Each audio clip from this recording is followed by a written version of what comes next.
Should the city of Dallas require that 2 exits and/or an alarm system be incorporated into apartments built in this city? The question is still unanswered, even with the recent building codes revision that was adopted by the city of Dallas.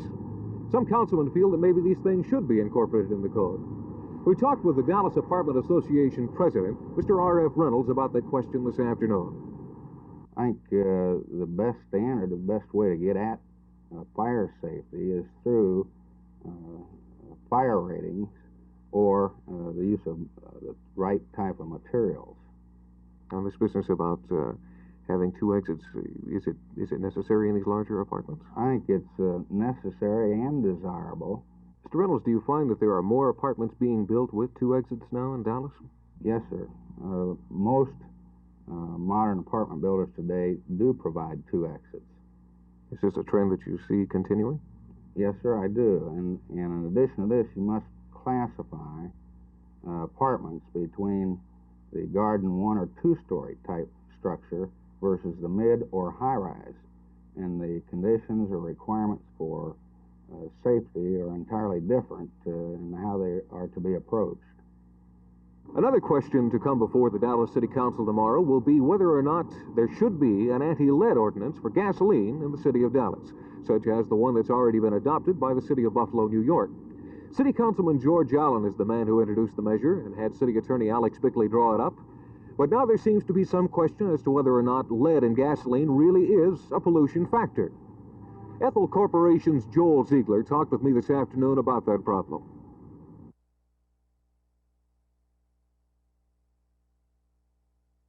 Mr. Reynolds, do we need 2 exits and/or a fire alarm system in apartments in Dallas? I think certainly it should be pursued. With respect to 2 exits, I think that you'll find that most garden apartments today, particularly those over 900 to 1,000 square feet, do have 2 exits. What is the minimum that's being proposed? Isn't it something like 1,800 feet within this code? Right, I think the Uniform Building Code calls for 2,000 square feet, and one of the proposals by a councilman is 1,800 square feet. I think the fact that this amount of square feet really is not pertinent because less than 1% of your garden-type apartments built today exceed 1,800 square feet.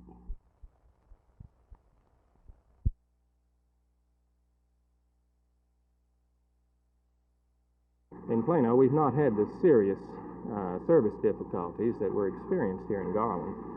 And I know we did have some problem at the time that we cut in the metro system.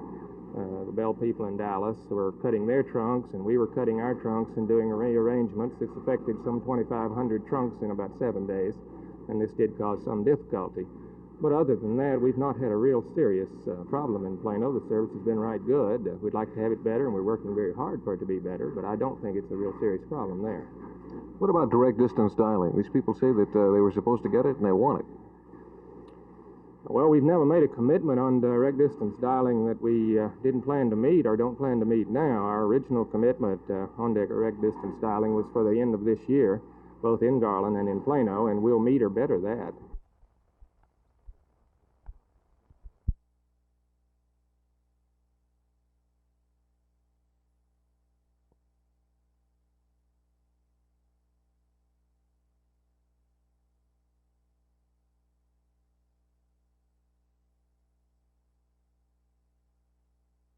A no-lead gasoline ordinance would not solve the pollution problem, not here or in Los Angeles or anywhere in the country.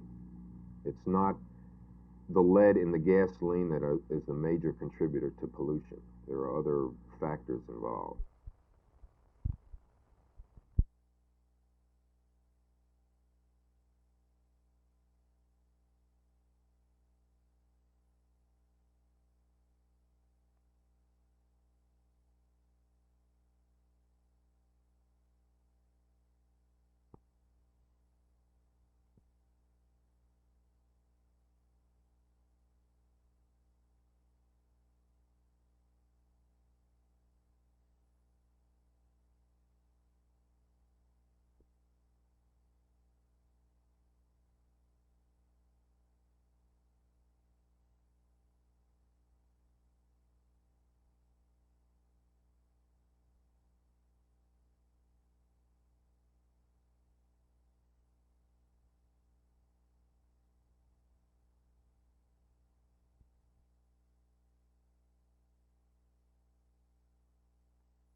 No, it would not. I think the first thing that would happen that we'd have to bring out is that a lot of the cars on the road just would not be able to run on the type of fuel that would be produced by using just unleaded gasoline.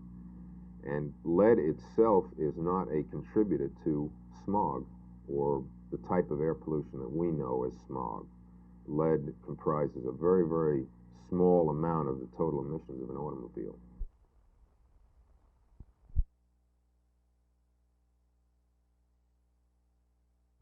We're working almost around the clock now. All of our management people, all of our craft people. We've accumulated a fine workforce. I couldn't be any prouder of what they're doing. We've imported a lot of people from out of state. We've imported technicians from our company out in California, in the Los Angeles area, most recently, dial office technicians.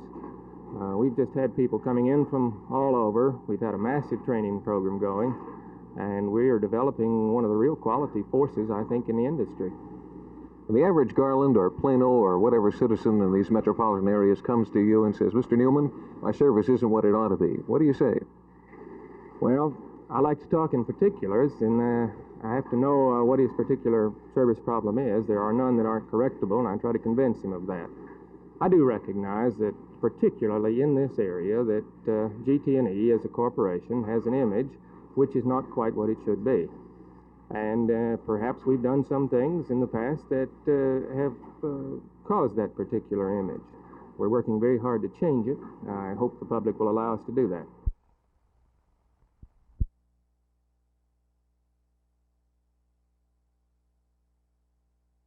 Well, I think that there is going to be a national health insurance plan, whether or not any of us are in favor of it or not. Of course, we in the hospital field realize that there is a need. The high cost of medical care is reaching a point where the average citizen really can't buy it. And so, consequently, there's going to have to be some form of national health insurance to provide health care for the citizens of the United States. Do you see the insurance plan as an asset to the hospitals or as another problem? I think it will be an asset in this manner that temporarily the hospitals will be able to meet their expenses because each individual who receives care will have an insurance program of some type.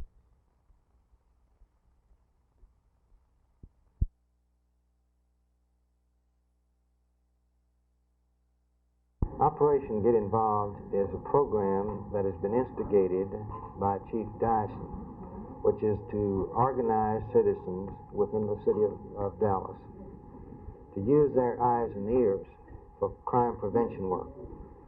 We as citizens, or we as the committee itself, educate the people on how to report crime, what to report, and what information that we should give the police department making the investigation.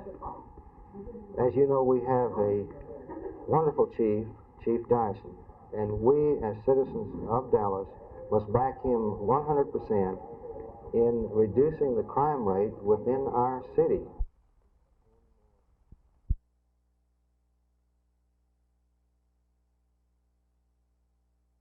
The city of Fort Worth grows larger and larger each year. It also seems to be moving away from its original claim to fame as a major cattle depot. One event that keeps the moniker of Cowtown on the minds of many Texans is the occurrence of the Fort Worth Fat Stock Show and Exposition. People from every crook and cranny of the state, and even some from outside the state, bring with them an atmosphere of festivity to the Cowtown. The downtown merchants also get into the activities, with the streets being draped with flags and the Fort Worth skyline being lit up at night. Like candles rise to a flame, cowboys and cowgirls flock to the stock show and rodeo in increasing numbers each year. This year's estimates would indicate another record year for the show. One of the main reasons for the continued success of the show is the presence of the top stock and top name performers that the rodeo attracted, such as Larry Mahan, world champion rodeo performer, and Judy Lynn. Show officials feel that this year's attendance at the Rodeo and Stock Show will exceed 500,000 people when the final tally is made after this evening's curtain fall. Bob Schaus, Channel 8 News on the Move, Fort Worth.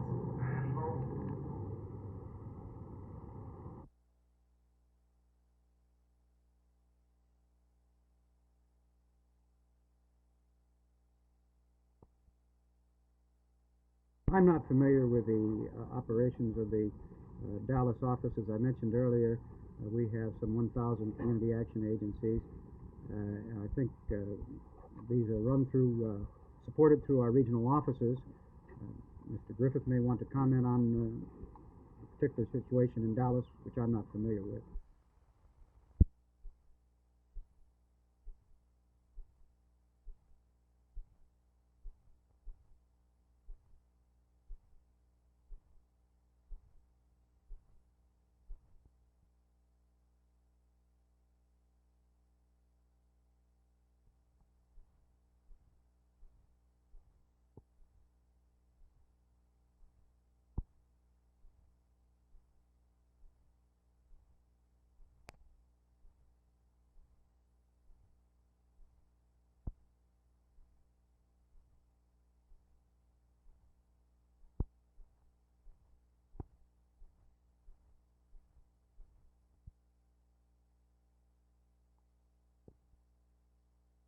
We're looking for people who know what the problems are, and who know a lot of people, who have friends and have the ability to speak, and also not be afraid of the repercussions that are going to result from this. Why did all of this come about? Why are you seeking leaders? Because we need them. There's a lot of problems that we have here in Fort Worth that need solving. What sort of problems? Well, we have problems in the schools, in the city administration, the housing, the job opportunities that we have.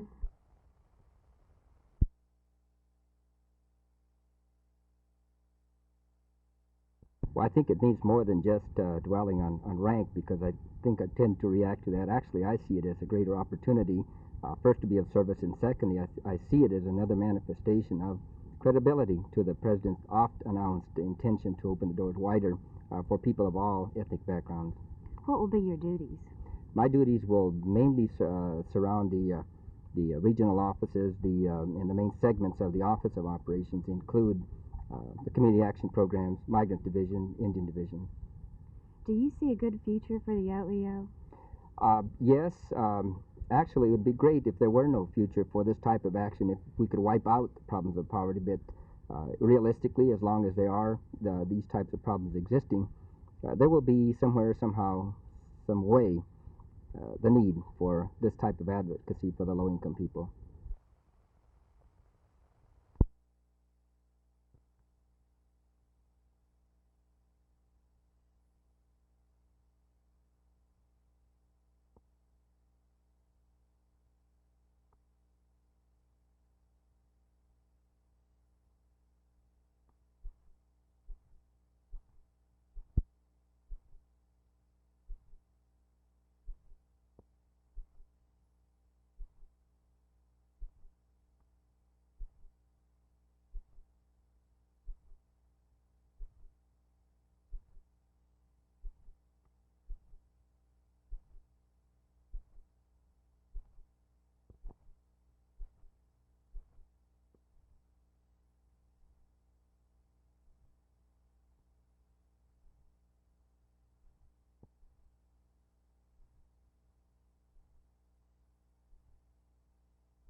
everybody knows that the economic picture has become more stable, and the interest rates have certainly improved.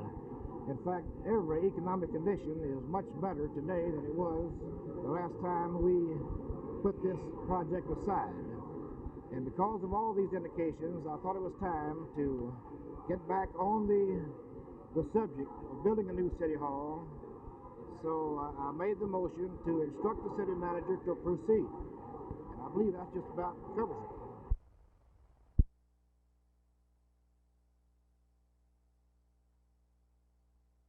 It may be argued that no emergency exists since there is no substantial evidence that current levels of lead in ambient air pose a health hazard. However, the data of Goldsmith and others can leave no doubt that ambient air lead is absorbed into the human body.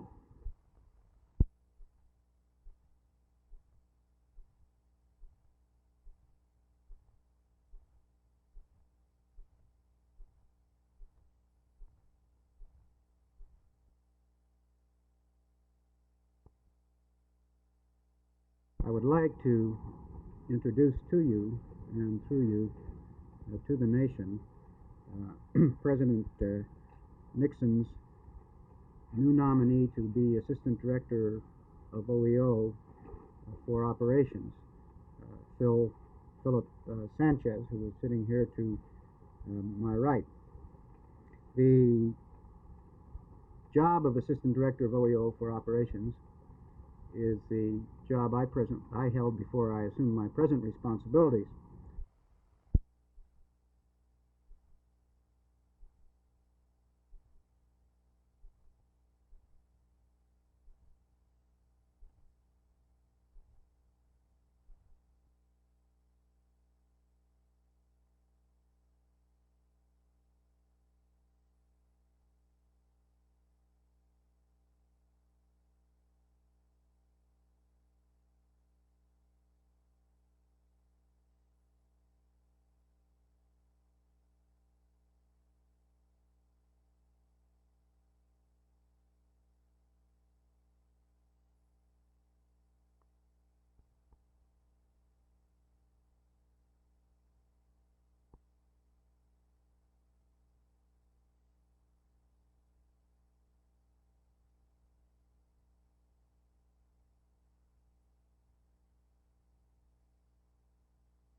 We would like very much for it to be out of the neighborhood altogether. But if there was a fence erected so as it didn't interfere with our personal privacy, where we didn't have to be exposed to this, that would probably be as much as we could expect the people to do. Have you considered moving? Well, there was one lady, she's a widow, and she lives on Mesquite. She definitely considered moving. She called a realtor and was allegedly told that as long as those movies were there, that she might as well forget it, because these are family-type homes, and who would buy property where they were exposed directly to this that have children?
Too many times the establishment can see the problem, but they ignore it because they go on profits. And they figure that in the long run they might come out ahead, while we are on the losing side. Anytime our people have to go on a boycott, we're losing. But maybe this is the only way for children to come out ahead.